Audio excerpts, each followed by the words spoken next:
Hi, congratulations on your new RV. We're really excited for you. Please make sure before you're signing that you bring the following items with you. If you're a cash buyer, please make sure that you bring a cashier's check, no personal checks at time of signing, or you may bring actual cash. If you're a finance customer, please make sure that you bring proof of insurance listing your specific lien holder. If you need that information, please call us ahead of time. Also, make sure that you bring all valid driver's license of all persons that will be listed on the title. If you have a trade that you're trading in with us, please make sure that you bring your 10-day payoff as well as your title and all persons who will be listed on the title of that trade. Arrive 30 minutes early before your appointment time so we can properly inspect your unit, and also make sure that you have the fridge on and running prior to arrival.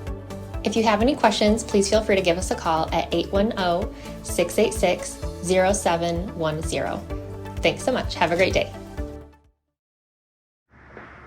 Hello, it's Mike with TradeWinds RV Center here to congratulate you on your No Boundries 20.4 travel trailer. I'm here to walk you around it, show you how to use a few things, get the best out of your camping experience. Let's start by talking about arriving at the campsite and a few things taken into consideration when parking. On your campsite, I want you to leave plenty of room for this awning to come in and out. On your off campsite, of course, you got a slide to think about, pretty deep one too. But I also want you to think about where your power and water connections are going to be. Your power is going to be on your rear corner, off campsite, or driver's side of your tow vehicle. And your water is going to be on the front on that same side. So park accordingly so you can utilize facilities at the campsite. Once you arrive, unhook our hitch. First thing we're going to do is level our unit. Unit comes with a power tongue jack. Night docking light, should you arrive at night, simply lower or raise the unit until you're level. Now you can get a stick on level, put it in the middle of your unit on the side, have someone watch that while you bring this up and down. Once you get your unit level, next thing we're going to do is stabilize it. Now if for some reason you lose power, just want to let you know, under this rubber stopper here, you got this hand crank. So get down in there, line up the socket and get you up and down should you lose power. Speaking of power, check your battery post now and then, make sure those haven't wiggled loose going down the road. Again, once we got our unit level, next thing we're going to do is stabilize it. All four corners of the unit. Got these scissor stabilizing jacks, 3/4 inch hand crank. You run these down in a few minutes. You can use an impact driver or a drill gun. I just recommend that you slow down when you get to the bottom. I'm also going to recommend stabilizing jack pads. Jack pads are going to protect the feet of your stabilizing jacks from dirt, debris, and hot blacktop in the summer. Going to better distribute the weight, keep them from sinking into the blacktop. You're only going to run these down just until they're taut. Remember, our unit's already level, we just want to stabilize it. So get all four of those down, just taut. Once you have any type of hand resistance or any type of resistance on your hand crank, go ahead and stop. Again, get all four of those down, we got our unit level and stable. Next thing we're going to do is hook up our power and water. 30-foot, 30-amp cord, plugs in on the rear here. Got a pistol grip. The way they'll go on is they'll come in about 11 o'clock, like so, and then wiggle them, turn them to the right, put on your black washer, and that'll lock that on there. Now, should you need to plug into a 110 in your convenience pack, will be a 30-amp to 15-amp reducer, in case you need to plug into a 110 somewhere. Got your power hooked up. Let's hook up our water. Simple on this unit, you're just going to plug into city water connection. First and foremost, your water pressure regulator. This water pressure regulator is going to reduce water pressure to 40 to 50 psi, protecting the lines in the unit. Always use this when putting fluid into your unit because you don't know what the water pressure is at different campsites. Hook that up, hook up your hose. Don't turn on your hose yet. We have one more step. Let's find your hot water heater. Yours is located just to the left of the entry doorway. And all we're doing at this point, folks, make sure our drain plug's back in there. Wrap some plumber's tape around that, not putty. Putty will gum up on you. Get some tape around that. There's an 1 1/8 socket. Get that in there nice and snug. Once that's in there tight, we can go ahead and turn that hose on. After the hose has been on for a few minutes, we're going to go inside, open up our slide, get in there and open up all of our water taps throughout the unit. Get all the air out of the lines, get a nice steady flow of water going through all our appliances. shut that off, or all of our water lines, shut them off, and then come out here, lift up on this pressure release valve. You should get a little water coming out of there. You'll know your hot water heater is full, and you can turn that on from indoors. There is an on-off electric element down here. As you see, it is set to off. The only time you ever really want to turn this on out here is if you are hooked up to 110. If for some reason your hot water heater doesn't work, check to see if either one of these are bubbled up. It says right on there, press to reset. They'll bubble up and press them back in. All right, you're all set up for water at a campsite. Let's say we're not going to go to a campsite, that we're going to go boondocking, dry camping. In that case, we're going to fill up our fresh water tank. Located right next to our city water is the fresh water tank, right above it. No need for a water pressure regulator here. We're just going to gravity fill that with a hose. Two ways to tell when that's full. One, there's an overflow valve right here. Or two on the inside where you check the levels of your black and gray tanks. There's also a freshwater button. Keep an eye on this when filling it up. Don't leave it unattended. Once it's full, remove that hose, put that cap back on, and then you'll want to turn on your water pump indoors whenever you want to utilize that water. Don't turn on your water pump and hooked up to city water. That is already pressurized. All right, we've got power and water. Got everything ready to camp. I'm going to go ahead and walk you around the rest of the unit, continuing here on the off-camp side. In our storage area here, we've got a table and a griddle. And then there's another table over there. I'll show you on the other side where those set up. They set up outdoors for you. Again, your stabilizing jacks, fresh water and city water. Your freshwater drain is right there. One mention on your slides, we do have a lubricant that you can spray on these seals to keep them pliable. Put a little bit of that on there a couple times a year to keep them nice and flexible, keep them from dry rotting over time. Back here you've got your sewer connection. We'll talk about that when leaving the campsite and dumping our black and gray tanks. There's the handles for that. Here's where you plug in your cable. Again, your power. You've got a ladder. Utilize it. Go up there a couple times a year. Check the seams of your roof and caulk as needed with recommended RV roofing caulk. Got a spare tire back here. I recommend getting a cover for it. Again, that's going to help protect from dry rot over time. You're also prepped for a backup camera device you can purchase where a piece sits on the dash of your tow vehicle, monitor does, and then another piece attaches to this, giving you a backup camera for the unit. Your black tank flush, we'll talk about that when leaving the campsite and dumping our black tanks. That's for washing them out. On our campsite, we've got our big awning with pitch adjust. If it's raining, you want the rain to come this way, simply pull down on that pitch adjust and you see that'll hold your awning and tilt it away for you. On our campsite, here's the lip for the griddle, the stand, and the extra table. And right down here is your quick connect LP for that. To the left of that's going to be your low point drains. It's a vent for your microwave. This is a spray port. Plug your hose into there in case you want to wash anything off on this side of the unit. A flue for your furnace. Two things on this. One, make sure it's never blocked.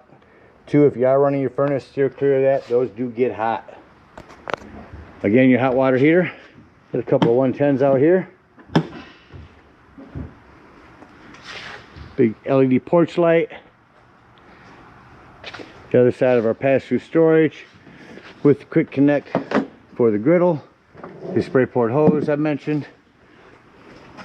Coming up front, your propane does have a cover. Comes on a regulator. Just simply point it toward the tank you wish to be using. Lefty-loosey to open. Lastly up here, we got a battery disconnect. That will disconnect all the battery power to the unit. That'll come important later when I talk about your carbon monoxide and propane detector. And that about covers everything out here. So take a look on the inside. Coming up beside your unit, first thing I always like to point out is your fire extinguisher. Make sure that you and everyone that's camping with you knows your fire extinguisher is located by the entry doorway in case of an emergency. Up to our left as we come in, quite a few things. We start up here with your control panel and your awning. On your awning, you don't want to run that out until that white flap falls down. You can see your bar. As you see, if I hold that button down, it will start to run itself out backwards. So keep an eye on it when you run it out. Don't run it out further than you need to. We'll go ahead and run this back in here. You can stop it short of that point. You just don't want to run it out.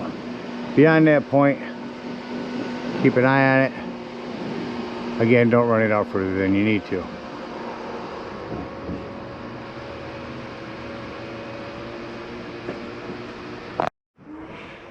Alright, we got that in. I'll shut that light off.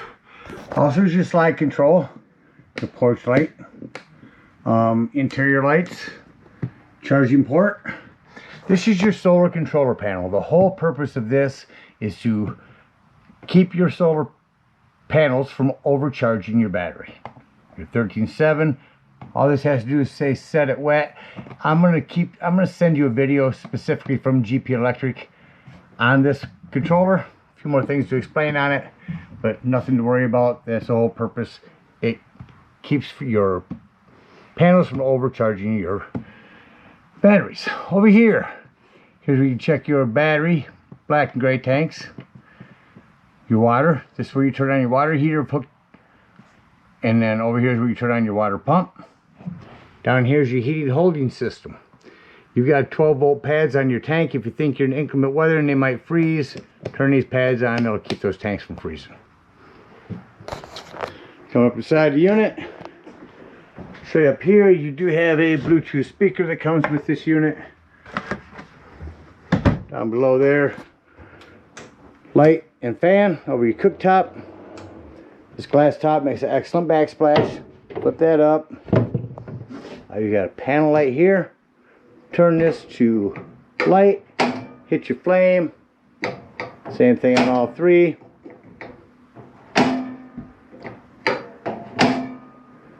Them all off.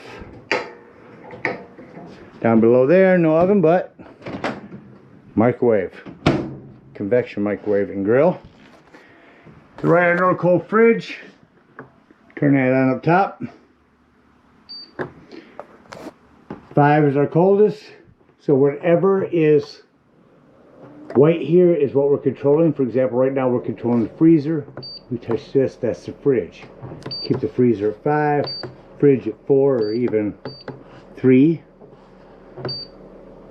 Hold that in, I'll store that for you. And then this last one is a night mode. It's telling the fridge, hey, I'm not going to be opening and closing as much. Save me some energy, and it does so. Quickly into our bathroom, we've got a hand crank open power exhaust vent. 4 different speeds on this, pretty powerful. You got the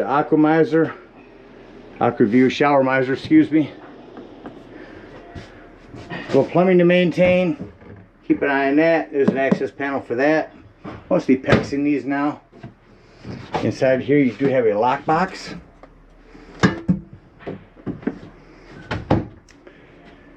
A door that you want snapped open for travel. So this is going to bounce on you. Open it up, snap that over here. Down below that you've got our vacuum system. Should be hook up your vacuum, turn that on, or sweep your trash to here, lift that up, and then to get to the bag, simply push down on this circle. There's your bag behind there. Turn your TV on real quick.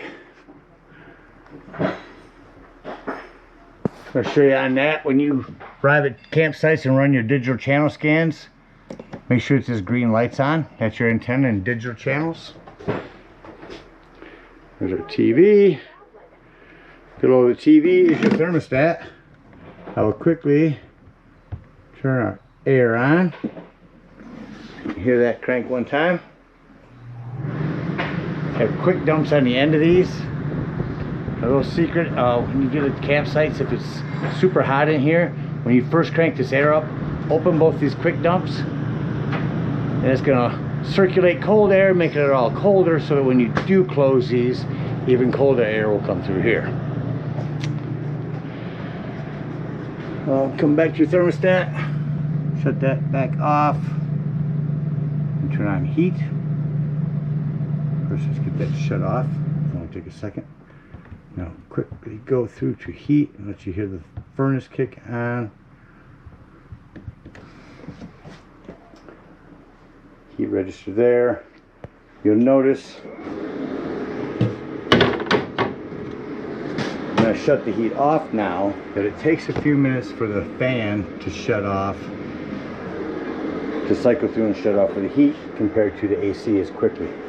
Your table will simply lift up off this, remove these legs, put your table on these lips here. There's 4 corners. Put your flat cushions on top for another bed. Speaking of beds, let me show you how your chairs snap in here for travel. I'm going to move one of these out of the way while I show you how to set up your bunk. Take your sofa, jackknife this down, simply go to your corner, release that, and lay down your mattress. Just that quickly, you've got your bed. You got lighting on both sides, USB ports, 110s, emergency escape window, another hand crank open vent here. Put these up, just fold your mattress up first. It'll sit up there on its own. Tuck that in and jackknife your sofa back up. Next to your sofa here, get a little bit of lighting. Charging ports, 110 with GFCI reset, and your inverter. That about covers everything on the inside. Let's get ready to close the unit up. I like to start by shutting off my interior lights. Now I can see all the accent lights I need to walk through and shut off. So I went through, shut off all my accent lighting, turn my interior lights back on, and say doors and drawers. Walk through the unit, make sure all doors and drawers are closed. Nothing's going to impede your slide from coming in. I snapped in your TV, snapped your open door here, re-snapped in your bar chairs here. Just secure everything. Go through and make sure both your vents are closed. Come to your control panel to glide in, and let's bring that in. Again, making sure your TV's tucked away and those doors and drawers are closed down there.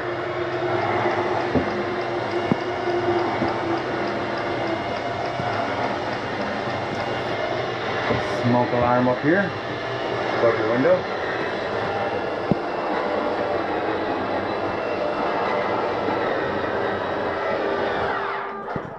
And as that comes in, shut off our interior lights and exit the unit.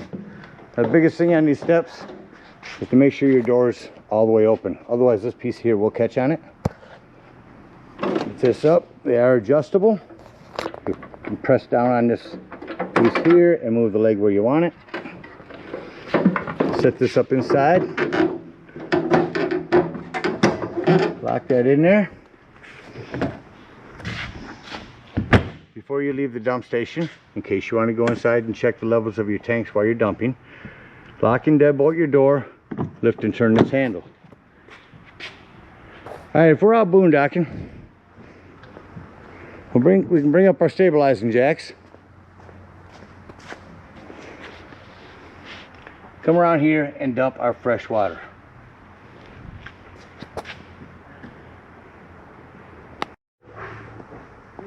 If we are at a campsite, we'll bring up our stabilizing jacks, hook up our hitch, and head on up to the dump station.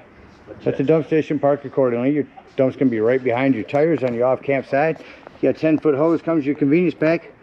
Hook that up, reach up here, and pull that black handle. That's going to be your wastewater holding tank. That's going to be your sewage. When that sounds like it's no longer draining, go inside, make sure it's no longer draining. Come back out here, and with that black handle open, grab the hose at the dump station. Come over here to this black tank flush. Again, emphasizing with your black handle open. Hook that hose up and let that run for a good 5 minutes. That's going to wash all that nastiness out of your black tank. When that's done, remove that hose. Make sure all that washout that you just put in there has drained. And then close that black handle and pull your gray one. That's going to be cleaner water, your sinks, your showers.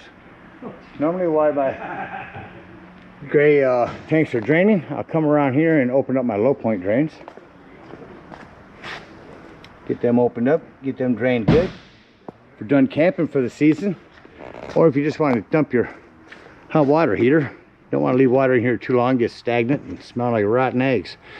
Lift up on this pressure release valve. That's going to dump some hot water out of there. Make sure when you're done, you push that back down, otherwise your door won't close. Then you can pull this drain plug, the residual hot water. Make sure you get that pressure off there first. When your gray is done, close that gray handle, remove your hose, and conveniently and sanitarily store it right here in your bumper. Hook up your hitch and head on home. Again, thank you so much for your purchase. Hope you enjoy this No Bow for many years to come. Happy camping.